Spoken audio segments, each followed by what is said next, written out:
So, the next we move to the derivation of constitutive response of a compressible Newtonian elastic material. Okay.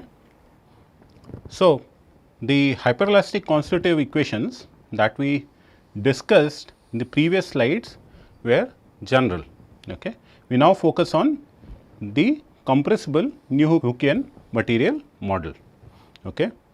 So, a typical form of the stored energy density function for this class of material is given by psi equal to mu by 2, the first invariant of the right Cauchy-Green deformation tensor minus 3 into mu times natural log of the Jacobian plus lambda by 2 into the square of the natural log of the Jacobian, okay, where mu and lambda are material constant and j square equal to the third invariant of the right Cauchy-Green deformation tensor. Okay. Now, as you can see, in case of no deformation, which means the deformation gradient tensor is identity. Okay. In case there are no deformation, therefore, x 1 or let us say x I will be equal to x I, where I equal to 1, 2, 3. Therefore, f, which is nothing but del x by del capital X, will be nothing but identity tensor. In that case, C will be F transpose F equal to identity. Okay. So, C will be identity tensor and J, that is the determinant of the deformation gradient tensor, will be equal to 1. And if we substitute, okay, so C equal to 1 means trace of C equal to I C will be equal to 3. Okay. So, if you substitute here, you will get mu by 2, 3 minus 3 minus mu ln 1 plus lambda by 2 ln 1 the whole square. So, 3 minus 3 is 0. So, this term goes away, natural log of 1 is 0. So, this also goes away and this term also goes away. So, which gives you psi equal to 0. So, stored energy function will be equal to 0, which means this stored energy density function can be used for a hyperelastic material model. Okay.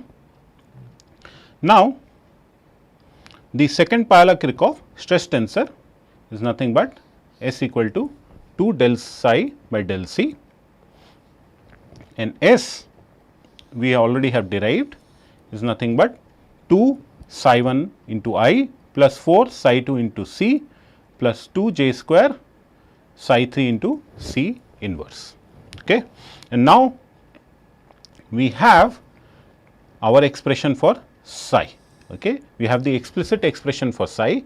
Therefore, we can compute psi 1, psi 2 and psi 3. Okay. So, let us do it.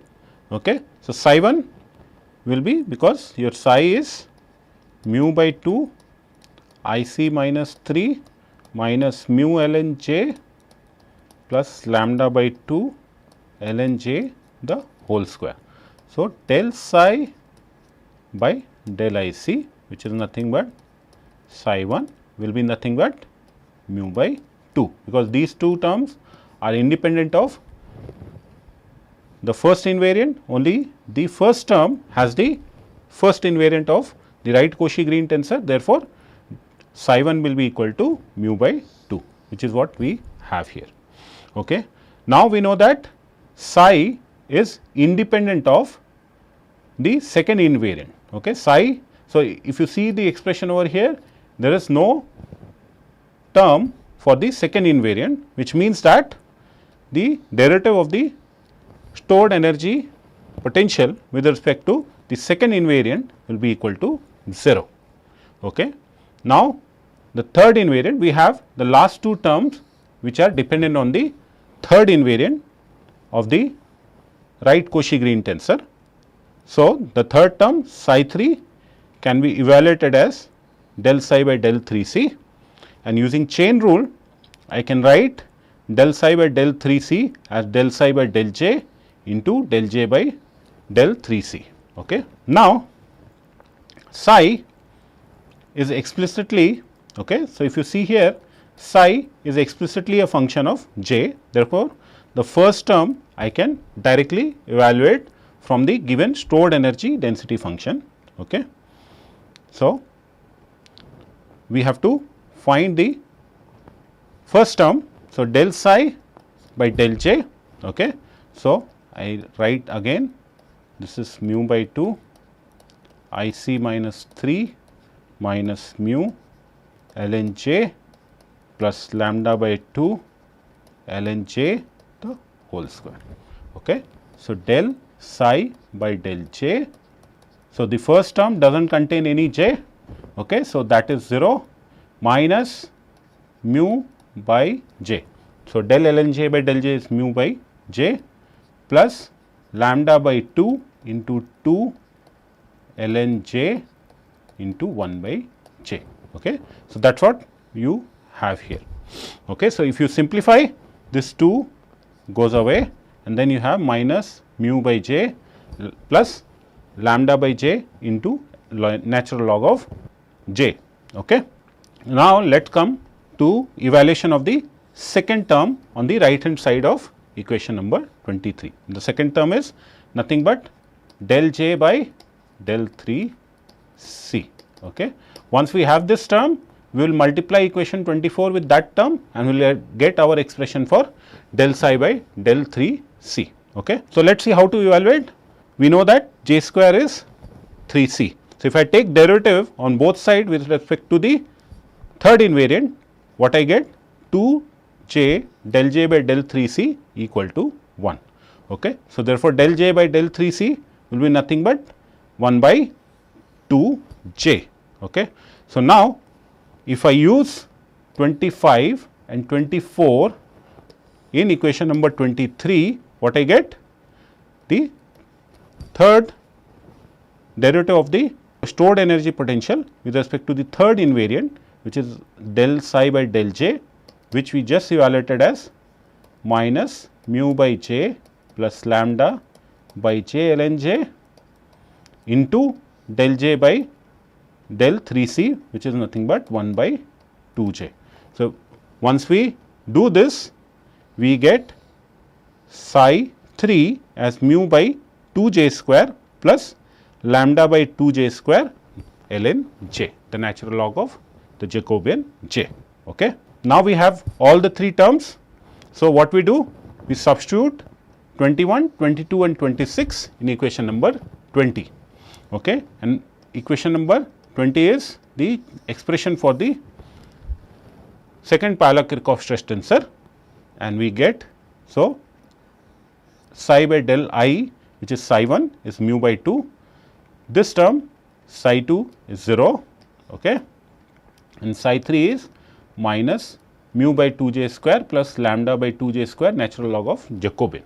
So, this we substitute and then we just simplify, take 2 j square inside, and when we simplify, we get the second Pavlov-Kirchhoff stress tensor as mu times the second order identity tensor minus C inverse plus lambda natural log of Jacobian j into C inverse. Okay. Once we have the second Pavlov-Kirchhoff, we can obviously go ahead and compute the Cauchy stress tensor. Okay. And that is what we are going to do next. The Cauchy stress tensor can be obtained from the second Pavlov-Kirchhoff stress tensor using the following push forward operation, J inverse Fs F transpose, and we substitute S from the previous slide. So, this is your expression for S. Okay. So, we get J inverse F into, this is the expression for second Pavlov-Kirchhoff stress tensor into F transpose, and we take F inside and we also take F transpose inside, and we know that C is F transpose F, therefore, C inverse will be F inverse transpose, okay, So, what we get, this expression is what we get. F inverse is nothing but identity F inverse transpose, okay. F inverse transpose, F transpose, this is nothing but identity. This F inverse is nothing but identity, and F inverse transpose, F transpose is nothing but identity. So, we simplify and we identify that the left Cauchy-Green deformation tensor is given by F transpose. So, finally, our expression for the Cauchy stress tensor is given by mu by j into b minus I plus lambda ln j into I. Okay. So, we can, given the deformation, we can directly compute the Cauchy stress tensor using equation 29. Okay. Now, for the purpose of numerical implementation, okay, so when you are going and implementing this material model on a computer, you need to write a finite element code, okay, and you need to develop the Newton-Raphson iteration technique. During that time, we will be needing what is called the material or the spatial elasticity tensor. Okay. So, that is what we are going to derive next. Okay. So, the material elasticity tensor is given by, and remember this is a fourth order tensor, is given by twice of the partial derivative of the second Payala-Kirchhoff stress tensor with respect to the right Cauchy-Green deformation tensor. Okay. Now, we know the expression for the second Payala-Kirchhoff stress tensor, okay, which is given here, okay. And because this expression is a function of right Cauchy-Green deformation tensor, you directly have C inverse, and J is nothing but square root of determinant of C. So, your right Cauchy-Green deformation tensor is present here. So, all you need to do is take the derivative of S with respect to right Cauchy-Green deformation tensor C to get the material elasticity tensor shown by equation number 30. Okay. So, if we substitute, this is what we are going to get. Okay. So, this is what is your S. If I open up the bracket, I get twice of minus. So, the first term is independent of C. So, that does not contribute. The second term gives you minus mu del C inverse by del C plus the third term. So, this term is a function of C and this also is a function of C.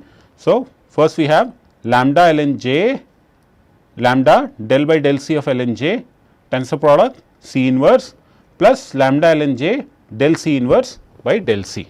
Okay.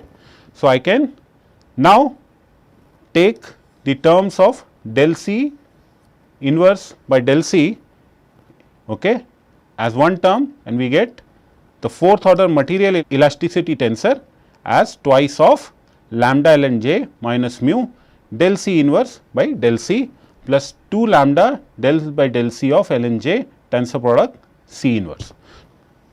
Now, if I have to explicitly get the expression for the fourth order material elasticity tensor C, then I need to compute this term over here and also need to compute this term over here. Okay. Let this term del C inverse by del C denoted by a fourth order tensor I. Okay. So, this I is del C inverse by del C. Okay. Now, I can write equation number 31 in indicial notation.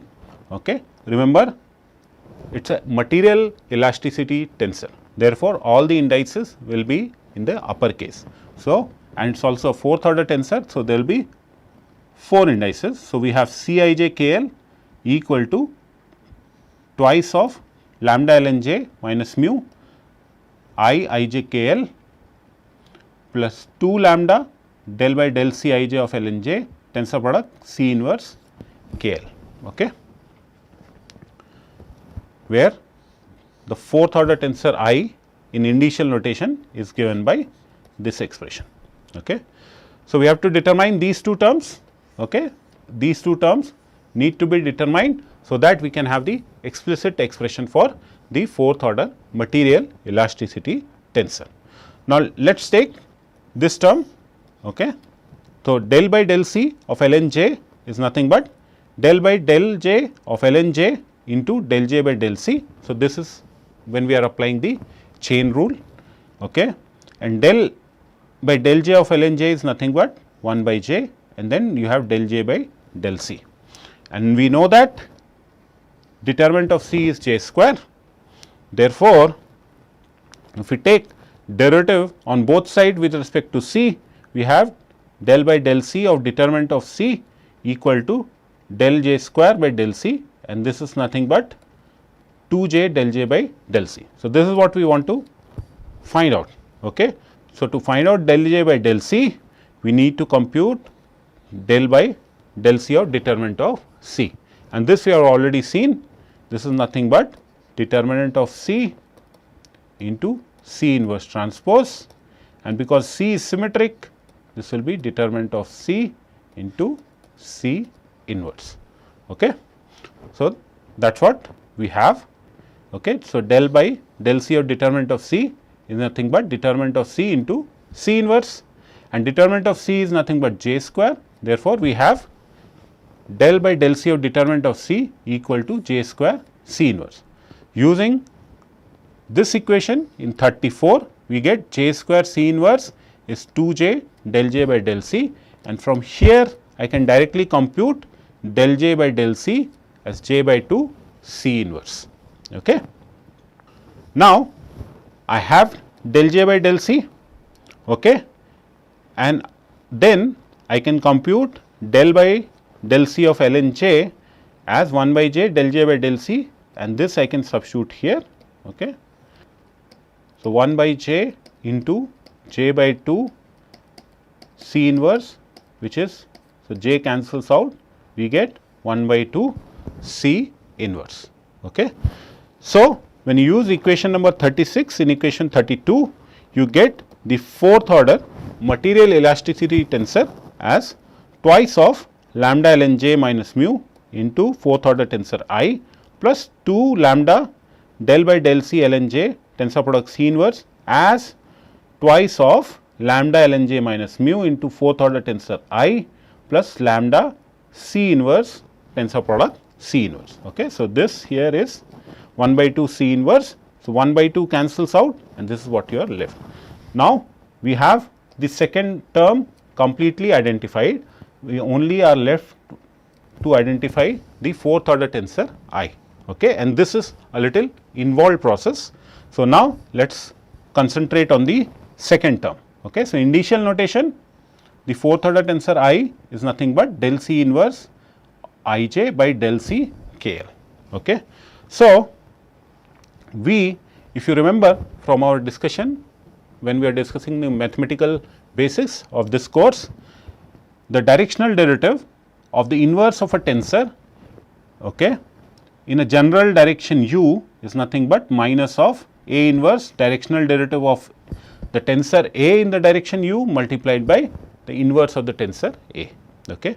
Now, if I take A as right Cauchy-Green tensor C and the general direction u is the change delta C of the right Cauchy-Green tensor, then I can identify the directional derivative of C inverse in the direction delta C as nothing but minus of C inverse delta C C inverse. Okay. And this directional derivative of C inverse in directional delta C can be written as del C inverse by del C double contracted with direction delta C, and this is equal to minus of C inverse delta C into C inverse. Okay. So, this here is what is our fourth order tensor I. Okay. But still we have this delta C which is not known. Okay. So, somehow we have to get rid of it, and for this what we do is we see that we are not able to get the final expression. So, what we do now is we write both sides of equation 41 in indicial notation. Okay. So, we write minus of del C inverse I j by del C k l into delta C k l is C inverse I k delta C k l C inverse L j. Okay.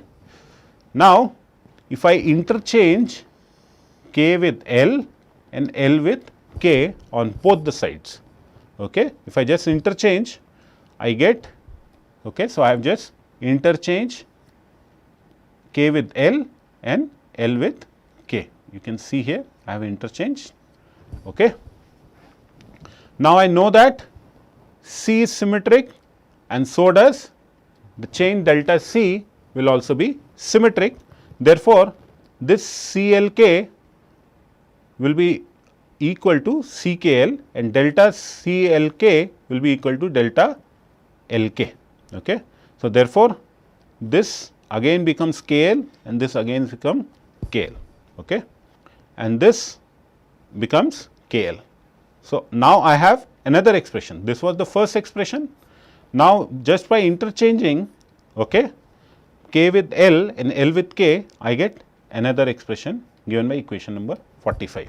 Okay. So, equation 42 and 45 are both same on the left hand side, and we just have I L here, we have I k here, okay, we have k j here and we have L j, okay, which means if I add equation 42 and 45 and divide by 2, I can get minus del C inverse I j by del C k l into delta C k l as this term, okay, and then delta C k l can be taken out from both the sides. So, it can be taken out and I get the expression for minus of del C inverse by del C as the average of C inverse tensor product C inverse.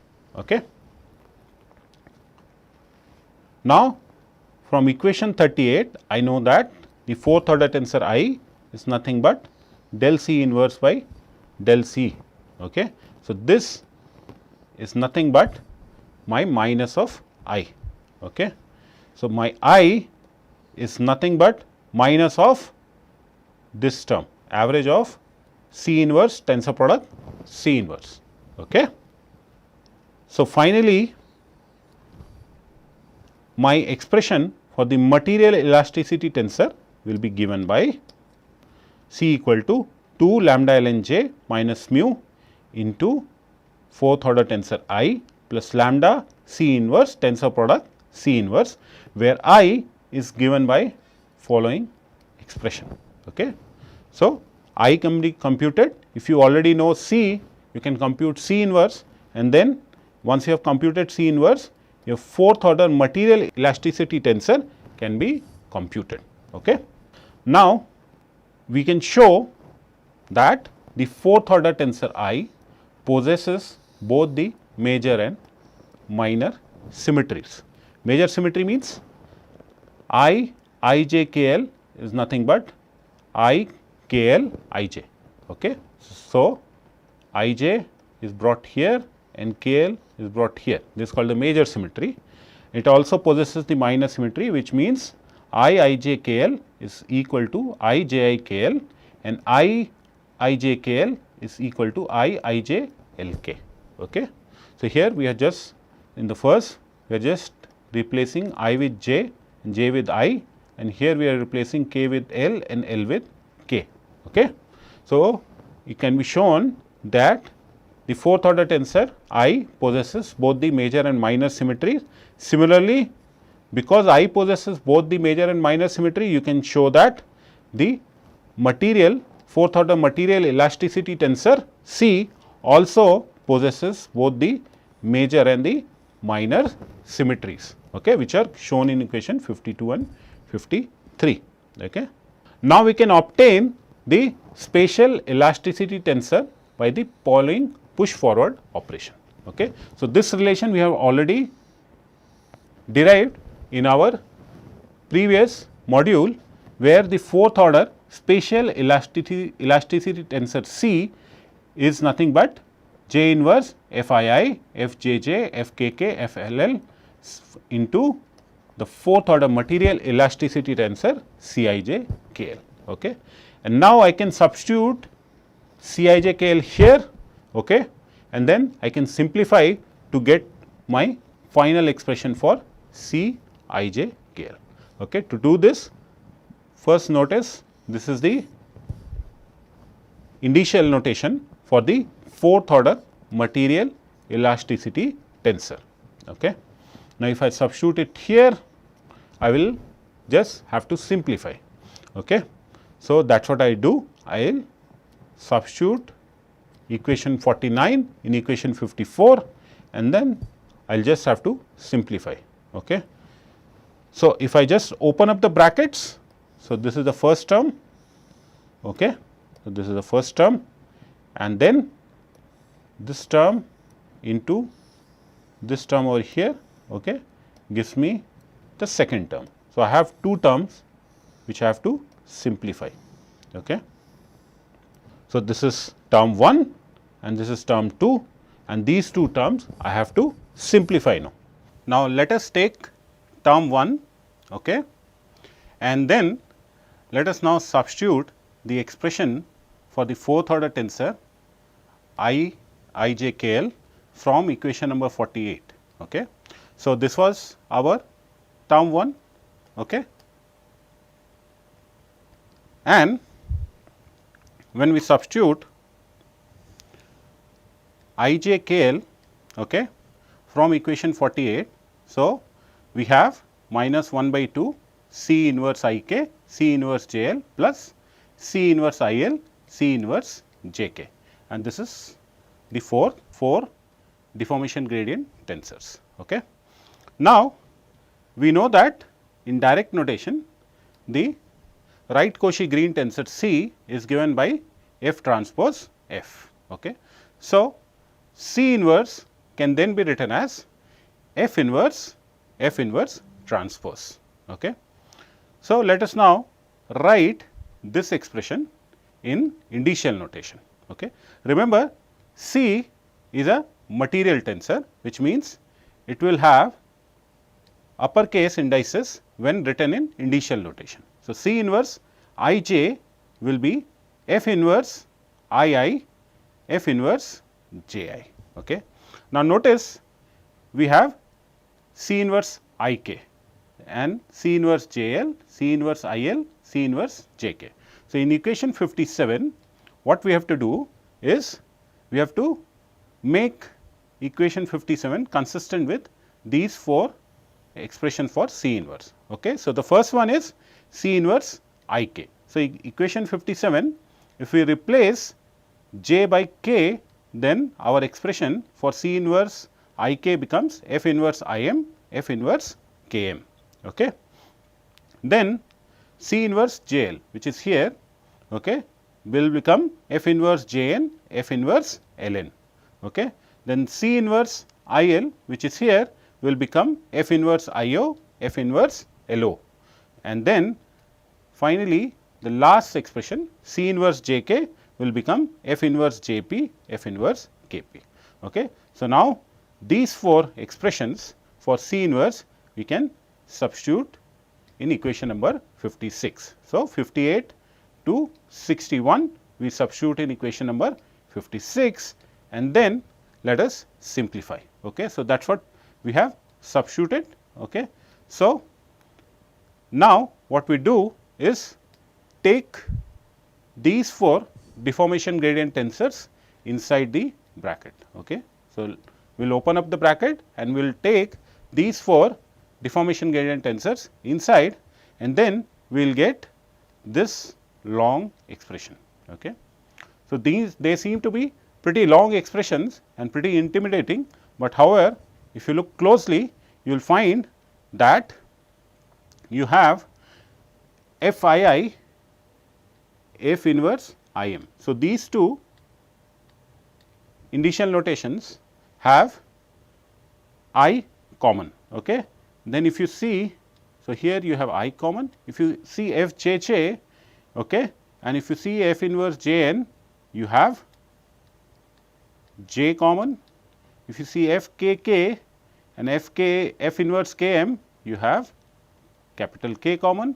If you say F L L and F L inverse, you have L common. Okay. Similarly, here you have F I I, F inverse I O, again you have I common, you have F J J, you have F inverse J P, you have J common, you have F K K, you have F inverse K P, you have capital K common, and if F L L, F inverse L O, you have L common.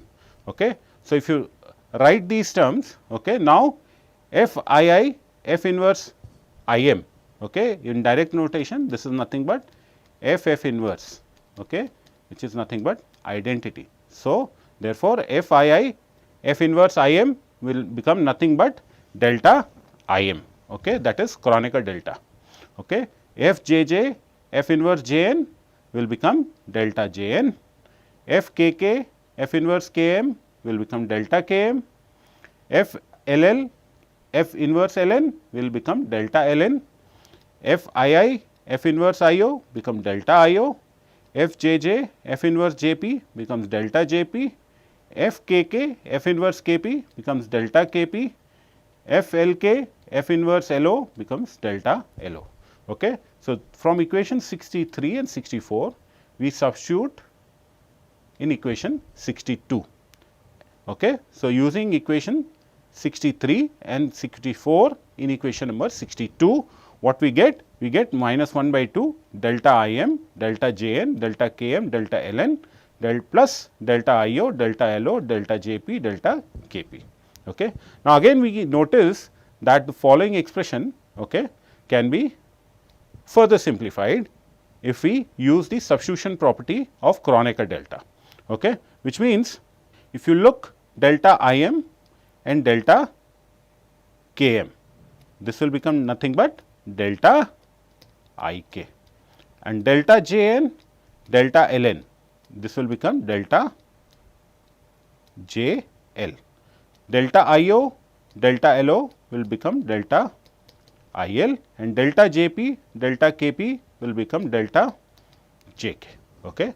So, further simplifying, we get our first term entirely in terms of Kronecker delta as minus 1 by 2 delta I K, delta J L plus delta I L, delta J K. Okay. Now, we take the second term. Okay. Now, the second term is F I I, F J J, F K K, F L L, C inverse I J, C inverse K L. Okay. Now, again I can write C inverse in indicial notation.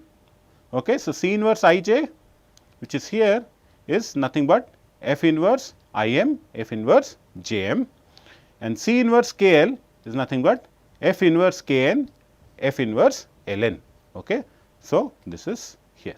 So, now we substitute these two expressions here, and then what we get? We get following expression. So, this is already there, and this comes from the first C inverse I J, and this comes from C inverse K L.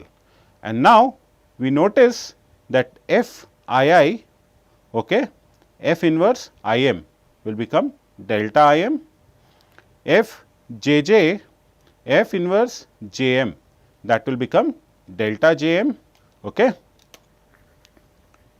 and F K K, F inverse K N will become delta K N, and F inverse L L and F inverse L N, that will become delta L N. Okay. Now, in the following expression, we can again use the substitution property. So, if you look these two Kronecker deltas, this will become delta I J because M is common, and this will become delta K L because N is common. So, finally, term 2 becomes delta I J, delta K L. Okay.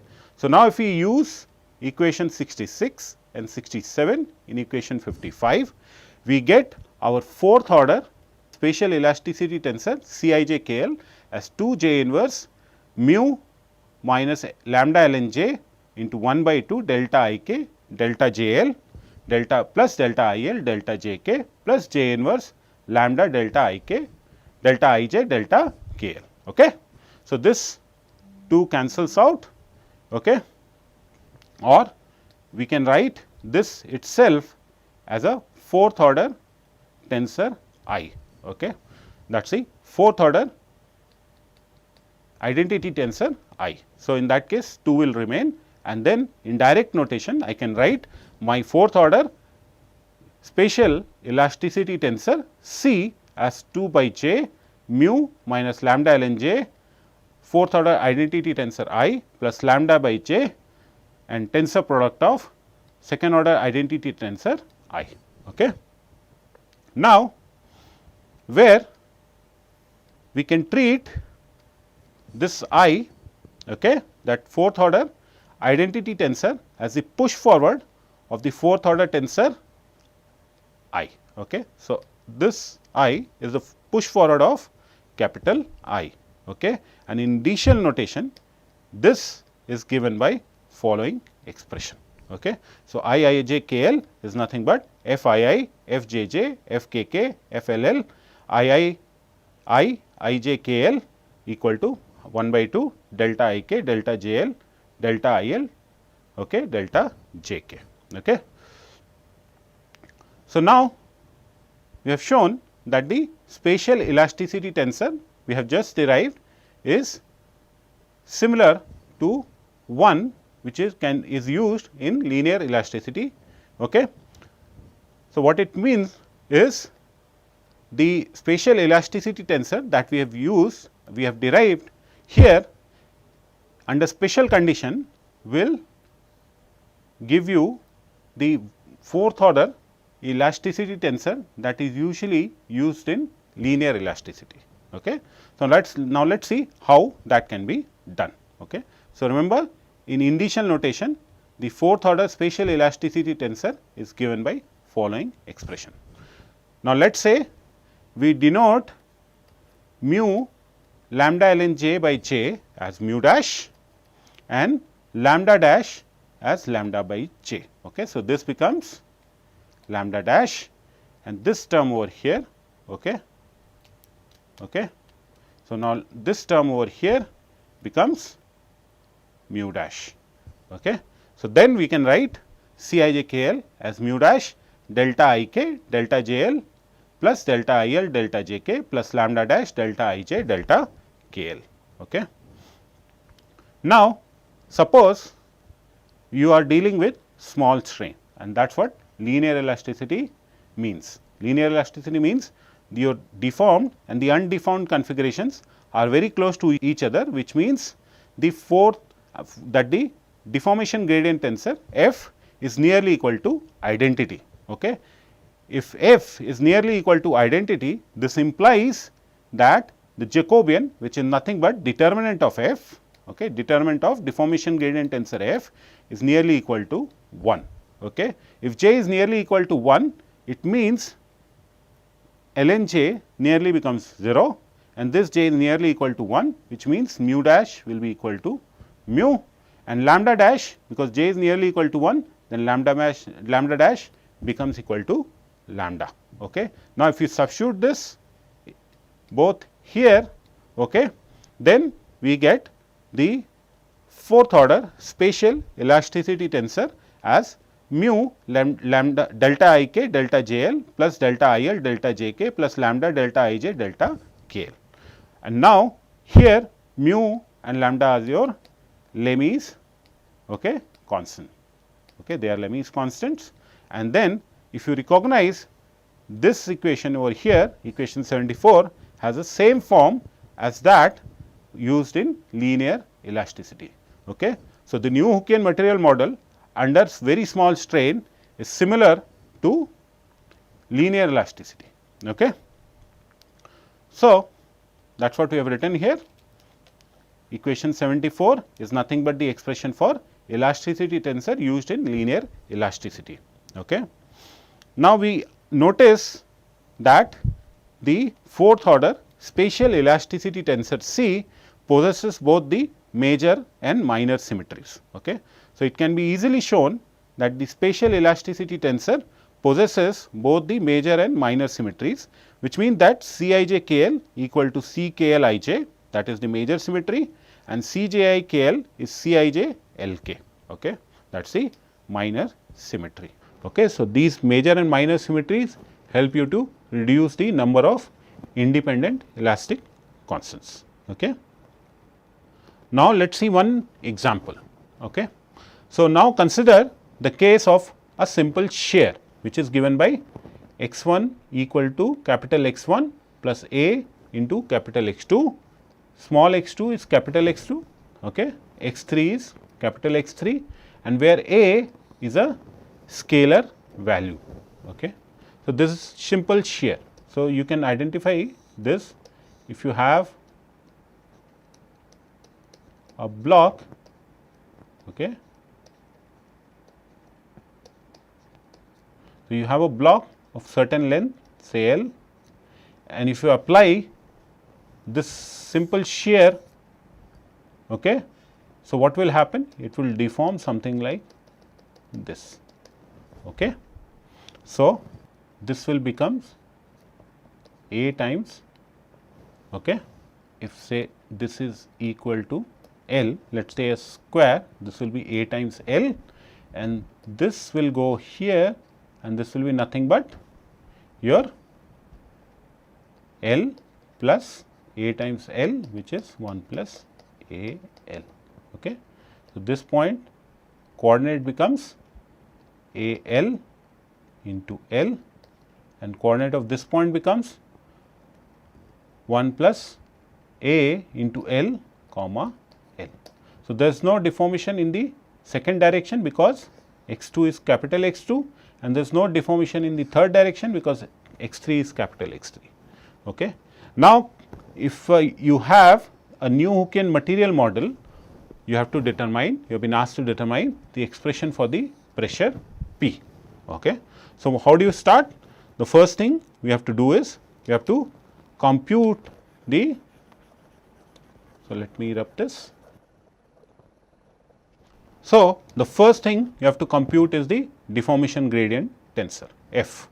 Okay. So, deformation gradient tensor is nothing but del x1 by del capital X1, del x1 by del capital X2, del x1 by del x3, okay, del x2 by del x1, del x2 by del x2, del x2 by del x3, del x3 by del x3, okay. So, del x3 by del x1, del x3 by del x2, and del x3 by del x3, okay. And you have been given small x1, small x2, small x3, which is the spatial coordinates in terms of the material coordinates x1, x2, x3. So, del x1 by del x1 is nothing but 1, del x1 by del x2 from this is A, and rest or 0. Similarly, this term is 0, and del x2 by del x2 is 1, del x2 by del x3 is 0, del x3 by del x1 is 0, del x3 by del x2 is 0, and del x3 by del capital X3 is equal to 1. So, once you have the deformation gradient tensor, okay, you can compute the Jacobian. Okay. If you compute the Jacobian, if you take the determinant of F, you see that the Jacobian is equal to 1, which means a simple shear is a isochoric deformation. Okay. So, next you can determine the left Cauchy-Green deformation tensor, which is nothing but B and is equal to F into F transpose. We already have computed F. So, we can compute F into F transpose, which is nothing but 1 plus A square, A 0, A 1 0 0 0 1. Okay. So, now once you have the left Cauchy-Green deformation tensor, I know my relation for the Cauchy stress tensor, and the relation for the Cauchy stress tensor is given by following relation: sigma equal to mu by j b minus I lambda ln j into second order identity tensor I. Okay. So, remember j is equal to 1, therefore, ln j will be equal to 0. So, this term will drop out, okay. And I have already computed b. So, I can substitute b and I can simplify, okay. So, we substitute for b, okay, and j, and we can get the Cauchy stress tensor as sigma equal to mu times a square a 0 0 0 0 0 0, that is your Cauchy stress tensor. Now, pressure is nothing but, okay. So, pressure is nothing but trace of sigma by 3, okay. So, I can take the trace is nothing but sum of the diagonal component, which is a square plus 0 which is nothing but a square divided by 3. So, pressure will be equal to a square by 3, that is our answer, okay. We can also note that as a approaches 0, we get what is called pure shear, okay. So, with this example, you could see that as soon as you are given the deformation mapping, you can compute the deformation gradient tensor f. In the finite element context, you will be given the deformed coordinates, okay, and using the deformed coordinates and the initial coordinates, you can determine the deformation gradient tensor f, okay, at the particular Gauss point.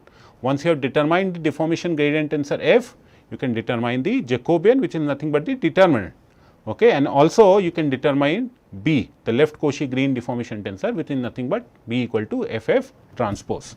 And then using the relation for the Cauchy stress, you can directly compute the Cauchy stress tensor by substituting for left Cauchy Green deformation tensor b and the Jacobian j, okay. And once you have substituted, you will get the Cauchy stress tensor at a particular Gauss point. Once you have the Cauchy stress tensor, you can compute the internal forces, and once you have the internal forces, you can calculate the residual which is required for the Newton-Raphson iteration, okay. So, the next example that we consider is as follows. So, you consider a deformation mapping, okay, at a material point 1 1 1, okay, as is given here, okay. Now, considering a new Hookean material that we have derived constitutive relation just now with the strain energy density potential with the material constants mu and lambda given by 2 and 3 respectively, okay. With this information in hand, you have to find the Jacobian of deformation, the first invariant of the Cauchy stress tensor, and the third invariant of the stress tensor, okay. And also you have to find the hydrostatic pressure, okay.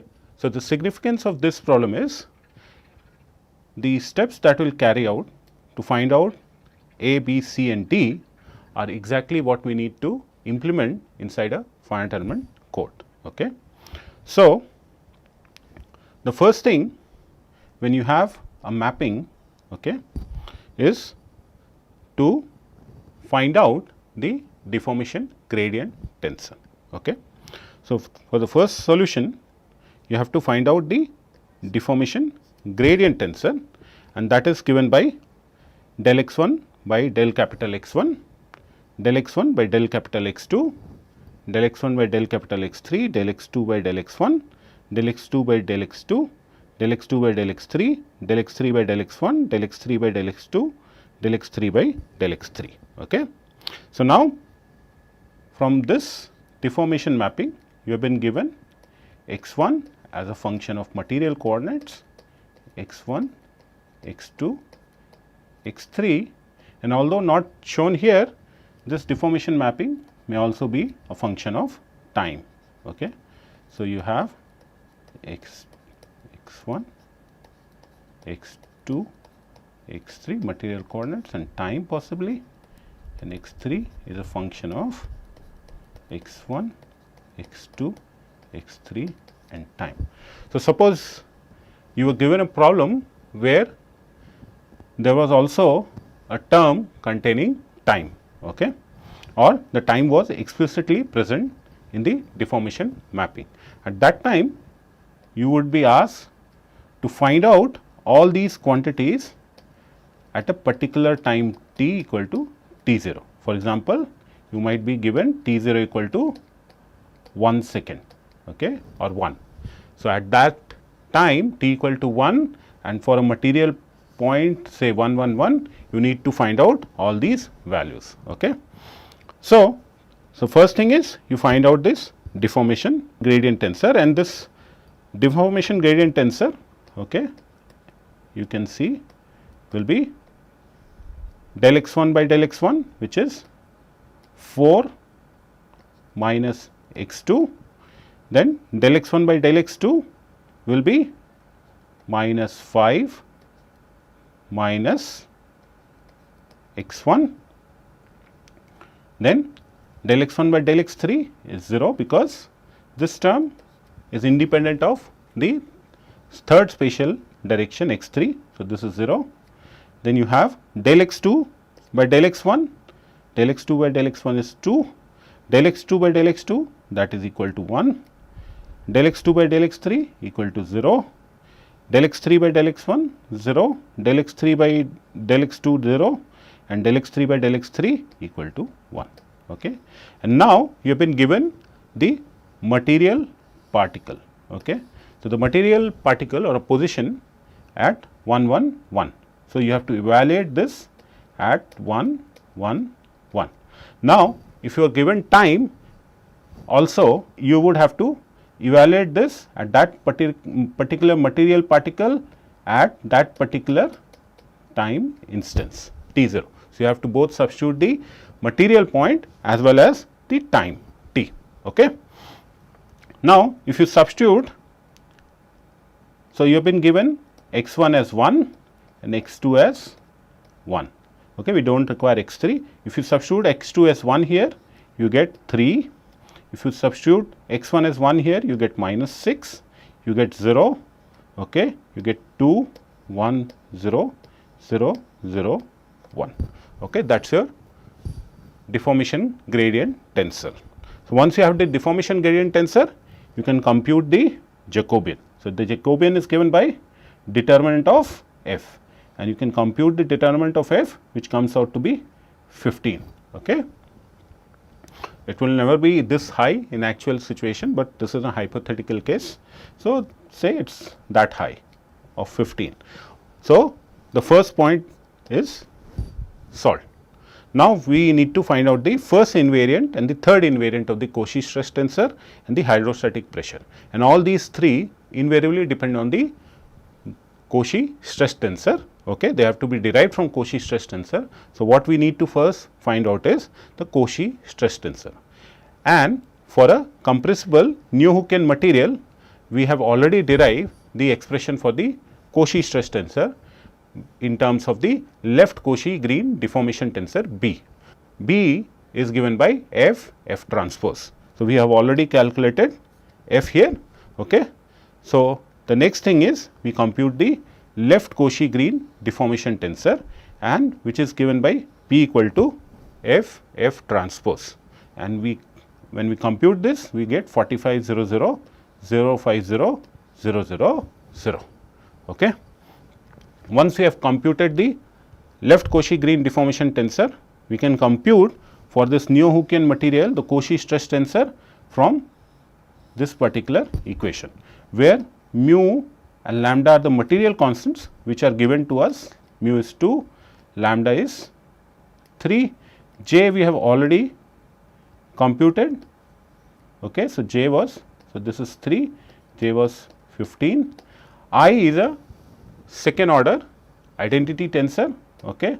So, this will be 100 00 100 010 001. Okay. And B is here. So, all we need to do is just substitute all these values here. So, will be 2 by 15 in the bracket 45 00 050 001 minus 100 010 001, okay, plus 3 times natural log of 15 into 100 010 001. So, once you do this, you will get the Cauchy stress tensor as a 3 by 3 matrix. You will get all the 6 components. Okay. So, once you do this, you get all the 6 components as 6.4083, 0, 0, 0, 1.0749, 0, 0, 0, 0.5146. So, now you have the Cauchy stress tensor, and now the 3 parts that we have to evaluate are nothing but the first invariant, which is nothing but the trace of sigma, which means it is the sum of the diagonal components. The third invariant is nothing but the determinant of the Cauchy stress tensor, and because this matrix is a diagonal matrix, then the determinant is product of the diagonal term, and the pressure is nothing but the trace of sigma divided by 3. Okay. So, the first invariant is nothing but trace of sigma, and which comes out to be 8.0248. Okay. The third invariant is nothing but the determinant of sigma, which is the product of the diagonal component, because our sigma was a diagonal matrix, and this comes out to be 3.7309. Okay. And the pressure is now evaluated as trace of sigma by 3, which is the first invariant divided by 3, which is 2.6749. Okay. So, in a similar way, when you are coding in a finite element setup at every Gauss point, okay, so what will happen in a finite element code, instead of that material point, you will have to take the Gauss point coordinate, and at time you have to take that particular instance of time when you have to compute all these quantities. So, the way you will approach is from the coordinates, you will have to first find out the deformation gradient tensor f, then you check or you compute the Jacobian j, and you check for whether Jacobian is less than a certain small number, and then you go on to compute the Cauchy stress tensor, and you compute all the quantities. Okay. You also have to compute the internal force, that is what we will discuss in the next module. Okay. So, with this we come to the end of this module. In next module we move to linearization of the equilibrium equation and taking the directional derivative of the principle of the virtual work expression, which will be essential for getting the tangent matrices for setting up the Newton-Raphson iterative procedure. Okay. Thank you.